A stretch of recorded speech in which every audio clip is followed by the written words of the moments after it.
ট্রাম্পের এই কঠোর পদক্ষেপ এমন এক সময় এলো যখন ওমানের মধ্যস্থতায় জেনেভায় ইরান ও যুক্তরাষ্ট্রের মধ্যে গোপন বৈঠকের প্রস্তুতি চলছে।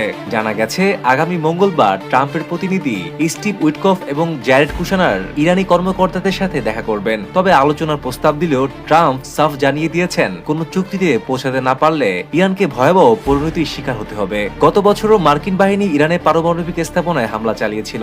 এবারও প্রয়োজন হলে তা পুনরাবৃত্তি হতে পারে বলে তিনি ইঙ্গিত দেন। মার্কিন সামরিক শক্তি প্রদর্শনের অংশ হিসেবে বিশ্বের বৃহত্তম বিমান বাহিনীর রণতরী জেরাল্ড আর ফোর্ড এখন মধ্যপ্রাচ্যের পথে। এটি সেখানে আগে থেকে মোতায়েন থাকা আব্রাহাম লিঙ্কন রণতরীর সাথে যোগ দেবে। এই বিশাল জাহাজে ৭৫টির বেশি যুদ্ধ বিমান এবং আধুনিক রাডার ব্যবস্থা রয়েছে। এর সাথে থাকছে শক্তিশালী গাইডেড মিসাইল ক্রুজার এবং ডেস্ট্রয়ার জাহাজ, যা আকাশ ও সমুদ্র পথে যে কোনো হামলা মোকাবেলায় সক্ষম। ওয়াশিংটন কেবল পারমাণবিক কর্মসূচি নয়, বরং ইরানের ব্যালিস্টিক ক্ষেপণাস্ত্র এবং বিভিন্ন সশস্ত্র গোষ্ঠীর প্রতি তাদের সমর্থন বন্ধ করতে চায়। অন্যদিকে ইরান সাফ জানিয়ে দিয়েছে নিষেধাজ্ঞা তুলে নিলে তারা পারমাণবিক বিষয়ে আলোচনা করবে, তবে ক্ষেপণাস্ত্র ইস্যুতে কোনো আপোষ করবে না। বর্তমানে মধ্যপ্রাচ্যে মার্কিন সেনা সংখ্যা এবং যুদ্ধজাহাজ বৃদ্ধি পাওয়া একটি বড় ধরনের যুদ্ধের আশঙ্কা তৈরি হয়েছে। ট্রাম্প প্রশাসনের মতে তারা শান্তির জন্য আলোচনা করতে প্রস্তুত, তবে সামরিক শক্তি প্রয়োগের পথও খোলা রাখা হয়েছে।